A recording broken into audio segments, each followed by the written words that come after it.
الله الرحمن الرحيم.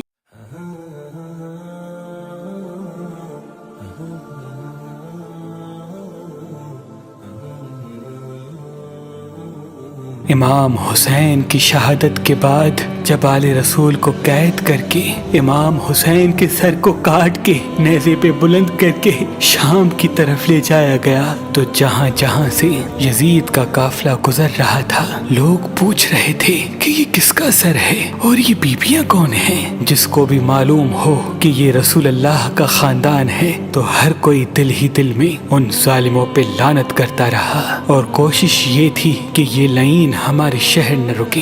تو ویسے ہی چلتے چلتے جب یزید کا قافلہ شہر کرتان تک پہنچا تو وہ لوگ پہلے سے ہی باخبر ہو چکے تھے کہ فوج یزید نے اللہ کے رسول کے نواسے کو قتل کیا ہے، آل محمد کو قید کیا ہے. تو انہوں نے اپنے شہر کے دروازے بند کیے ہوئے تھے. قافلہ شہر کے باہر رک گیا اور درخت کے سائے میں یزید کے سپاہی سونے لگے. جب رات ہونے لگی تو راہب قریب آتا ہے اور دیکھے کہ ایک نورانی سر ہے جس پہ آسمان سے فرشتے آ کے سلام کر رہے ہیں اور وہ سر قرآن کی تلاوت کر رہا ہے. جیسے ہی واپس اپنے گھر جائے پوری رات سوچنے لگا کہ یہ کسی مقدس ہستی کا سر ہے. بس فوراً صبح آ کے سپاہیوں سے پوچھنے لگا کہ یہ کس ہستی کا سر ہے. فوج یزید نے کہا کہ یہ حسین ابن علی کا سر ہے. تو اس نے پوچھا کون حسین؟ اتنے میں شمر کہنے لگا حسین فاطمہ کا بیٹا، محمد کا نواسا. وہ چیخ کے زمین پہ بیٹھ گیا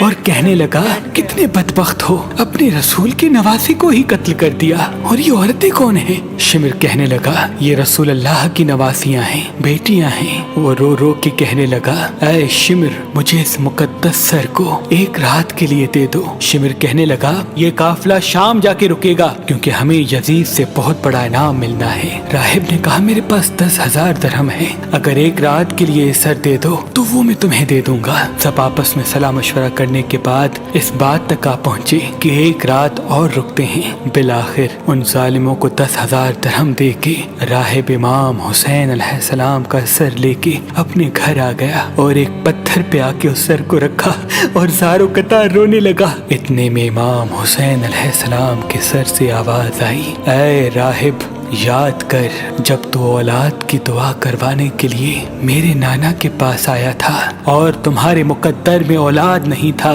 میں نے اللہ سے دعا کی، اللہ نے تجھے 7 بیٹے عطا کر دیے اور تم نے کہا تھا کہ ایک مرتبہ میرے گھر آنا. اے راہب آج میں حسین تیرے گھر آ ہی گیا. بس جیسے ہی امام حسین کے سر سے یہ آواز سنی راہب زور زور سے رونے لگا اور کہنے لگا اے میرے آقا حسین مجھے معاف کیجیے گا، اگر مجھے معلوم ہوتا تو میں بھی آپ کے قدموں پہ قربان ہوتا.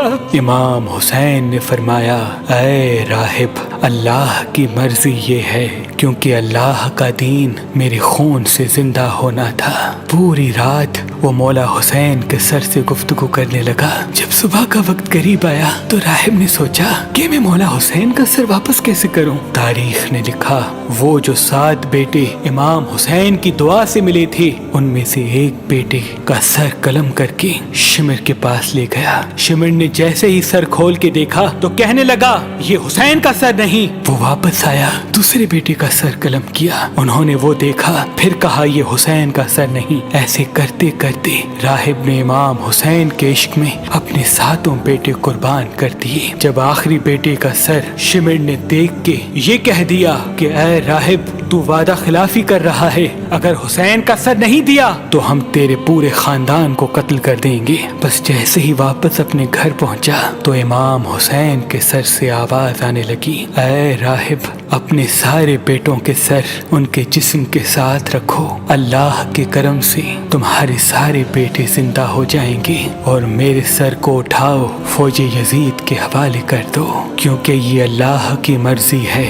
ہمیں شام تک پہنچنا ہے اور ہر گلی ایک ایک بازار سے گزر کے قرآن کی تلاوت سنانی ہے. میری بہن زینب کو خطبے دینے ہیں اور ایک ایک بازار سے گزرتے ہوئے اسلام کی تبلیغ کرنی ہے. تو تو بس راہب نے اپنے تمام بیٹوں کے سر ان کے جسم پر رکھے اور اللہ کے کرم سے وہ سارے کے سارے بیٹے زندہ ہو گئے۔ پھر روتا ہوا امام حسین کے سر مبارک کو فوج یزید کے حوالے کرتا ہے اور کہتا ہے کہ کتنے بدبخت ہو تم کہ اپنے رسول کے نواسے کو قتل کرتے ہو، ان کی بیٹیوں کو قید کرتے ہو، ان پہ ظلم کرتے ہو۔ تمہارا یہ ظلم قیامت تک تمہارے لیے لعنت بن جائے گا۔ آج بھی اس پتھر سے خون نکلتا ہے جس پتھر پہ امام حسین علیہ السلام کے سر مبارک کو رکھا گیا، کیونکہ شہید کبھی مرتا نہیں اور خون ناحق کبھی چھپتا نہیں۔